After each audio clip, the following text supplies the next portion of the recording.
بسم اللہ الرحمن الرحیم۔ السلام علیکم ناظرین، میرا نام محمد عثمان ہے اور آپ دیکھ رہے ہیں علم الاسرار۔ تاریخ کا ایک بہت بڑا نام مولانا جلال الدین رومی، جنہیں علامہ محمد اقبال اپنا روحانی پیشوا، مرشد اور استاد مانتے ہیں۔ آپ فرماتے ہیں کہ مولوی ہرگز نہ شد مولائے روم، تا غلام شمس تبریزی نہ شد۔ یعنی آپ کا کہنا ہے کہ میں کبھی مولوی سے مولائے روم کا مرتبہ حاصل نہیں کر سکتا تھا اگر شمس تبریز مجھے باطن کے رازوں سے آشکار نہ کرتے۔ اولیاء اللہ کی فہرست میں حضرت مولانا روم کا ایک الگ مرتبہ اور مقام ہے۔ قرآن اور حدیث کی کتابوں کے بعد جو کتاب بہت زیادہ مقبول ہوئی وہ مولانا روم کی مثنوی ہے، جس کا بے شمار زبانوں میں ترجمہ کیا گیا، اور روحانیت کے جو راز آپ پر آشکار ہوئے آپ نے اشعار اور کہانیوں کی صورت میں بیان کر دیے۔ آپ نے اس کتاب میں ایسے ایسے واقعات درج کیے جو سالکوں، صوفیوں، درویشوں کے لیے مشعل راہ ہیں۔ اس کتاب میں ایک جگہ شیر، بھیڑیے اور لومڑی کا واقعہ بیان کیا گیا ہے جو فنا فی اللہ کے مقام کی عین عکاسی کرتا ہے۔ جو لوگ بڑی بڑی کتابوں سے اکثر فنا فی اللہ کا راز نہیں پا سکے، مولانا روم کی ایک کہانی سے فنا فی اللہ کے مقام کو سمجھ جاتے ہیں۔ یہ فنا فی اللہ ہی وہ مقام ہے کہ جس کے پیچھے بقا کا راز پنہا ہے۔ حقیقت یہ ہے کہ جسے مرنا نہیں آتا اسے جینا بھی نہیں آ سکتا۔ فنا فی اللہ مسجد یا مندر کی بات نہیں بلکہ انسان کے اندر کی بات ہے، اور جو اپنے اندر کو پا جائے وہی خدا کا راز پا جاتا ہے۔ اگر مولانا روم کی یہ حکایت اچھی لگے تو اس ویڈیو کو لائک کیجیے گا، شیئر کیجیے گا اور چینل کو سبسکرائب کیجیے گا تاکہ آپ کا اور ہمارا رابطہ بنا رہے۔ جنگل کا بادشاہ شیر جب شکار پر جانے لگا تو ایک لومڑی اور بھیڑیا اس کے ہمراہ ہو گئے۔ حالانکہ شیر کو شکار کرنے کے لیے ان دونوں کی ضرورت پیش نہیں آتی، اس کے باوجود شیر نے ان کی حوصلہ افزائی کی اور اپنے ساتھ شکار پر لے گیا۔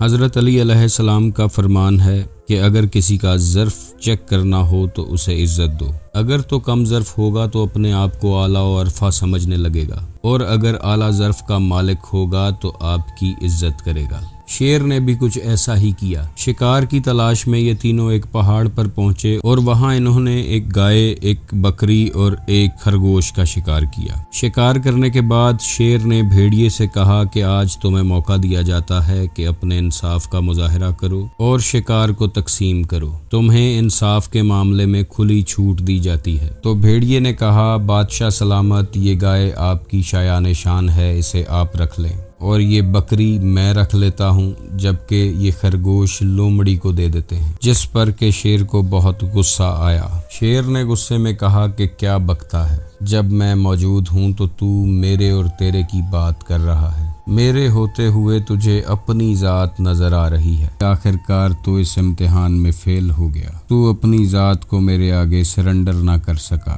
تو ہی رہا، میں نہ ہو سکا، تو بادشاہ سلامت کے ساتھ ہوتے ہوئے بھی اپنی ذات سے باہر نہ آ سکا۔ اگر میرے ہوتے ہوئے تجھے اپنی ذات ہی دکھائی دے رہی ہے تو میری شفقت، محبت کا حقدار نہیں ہے۔ شیر نے کہا کہ بھیڑیے آگے آ۔ بھیڑیا آگے آیا تو شیر نے پنجہ مار کر اسے پھاڑ ڈالا اور سزا کے طور پر اس کی کھال کھینچ لی۔ اس کے بعد شیر نے لومڑی سے کہا کہ اب یہ ممبر انصاف تیرے سپرد کیا جاتا ہے، اب تو انصاف کر اور شکار کو تقسیم کر۔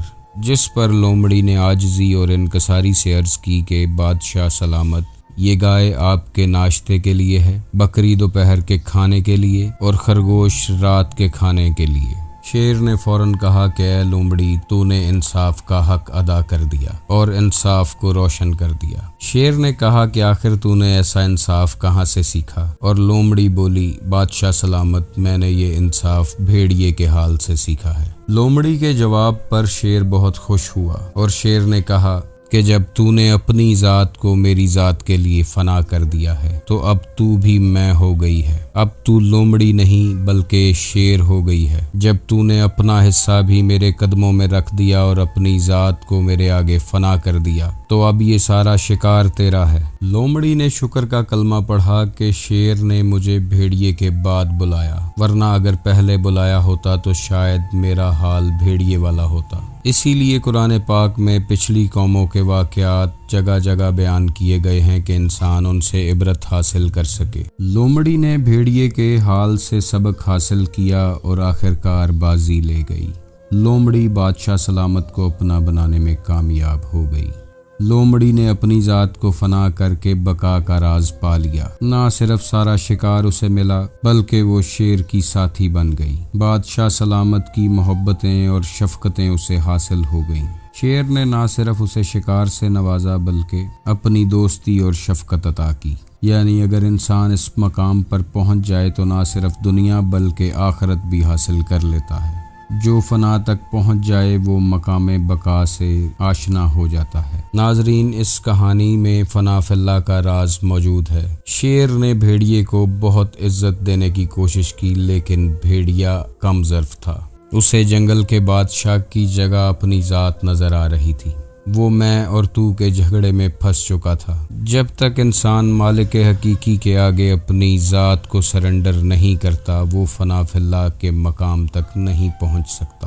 جو انسان خالق حقیقی کی بارگاہ میں اپنی ذات کو فنا کر دیتا ہے وہی مقصد حیات پاتا ہے، اسی کے لیے عطاؤں کے دروازے کھلتے ہیں۔ لومڑی جب اس مقام پر پہنچی تو شیر نے سارا شکار لومڑی کو دے دیا۔ اسی طرح جو انسان اپنی ذات کو ذات باری تعالیٰ کے آگے فنا کر لیتا ہے اسے ہی بقا کا راستہ دکھایا جاتا ہے، وہی صراط مستقیم پر چلنا شروع کر دیتا ہے، اسی پر فیوز و برکات کے چشمے جاری کیے جاتے ہیں، اسی کو محکوم سے حاکم، خادم سے مخدوم بنایا جاتا ہے، اسی کو عزت و تکریم سے نوازا جاتا ہے، اسی کے پاس توفیق الہی کی چابیاں ہوتی ہیں، کیونکہ وہ ہمیشہ رہنے والی ذات پاک کے آگے اپنی ذات کو فنا کر چکا ہوتا ہے۔ حضرت سید علاء الدین احمد، جنہیں دنیا صابر پیا کے نام سے جانتی ہے، آپ کے ایک مرید نے آپ سے فنا اور بقا کا راز پوچھا، جس پر آپ نے کہا کہ ابھی یہ درست وقت نہیں ہے، وقت آنے پر یہ راز ضرور تم پر آشکار ہوگا۔ جب حضرت علاء الدین احمد صابر کا وصال ہوا تو آپ کا وہ شاگرد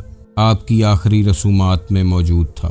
اس نے دیکھا کہ کوئی شاہ سوار جنازہ پڑھانے کے لیے آیا ہے جس نے اپنے چہرے کو ڈھانپ رکھا ہے۔ جنازہ پڑھانے کے بعد جب وہ شخص جانے لگتا ہے تو آپ کا شاگرد اس شخص کا چہرہ دیکھنے کی گزارش کرتا ہے، اور جب وہ شخص نقاب ہٹاتا ہے تو آپ کا شاگرد دیکھتا ہے کہ نقاب کے پیچھے سید علاء الدین احمد صابر خود ہیں، اور آپ فرماتے ہیں کہ وہ جو جسم پڑا ہے وہ فنا ہے اور یہ جو تم مجھے دیکھ رہے ہو یہ بقا ہے۔ اس طرح فنا اور بقا کا راز آپ نے اپنے شاگرد پر آشکار کیا۔ ناظرین، اس دعا کے ساتھ ویڈیو کو ختم کرتے ہیں کہ اللہ آپ کو اور مجھے معرفت الہی کا ایک قطرہ نصیب فرما دے، کیونکہ اس قطرے کا نہ ملنا انسانیت کے لیے خطرے سے کم نہیں ہے۔ آپ خوش رہیں، آباد رہیں اور اللہ آپ کے گھروں پر رحمت کی بارش فرمائے۔ اللہ حافظ۔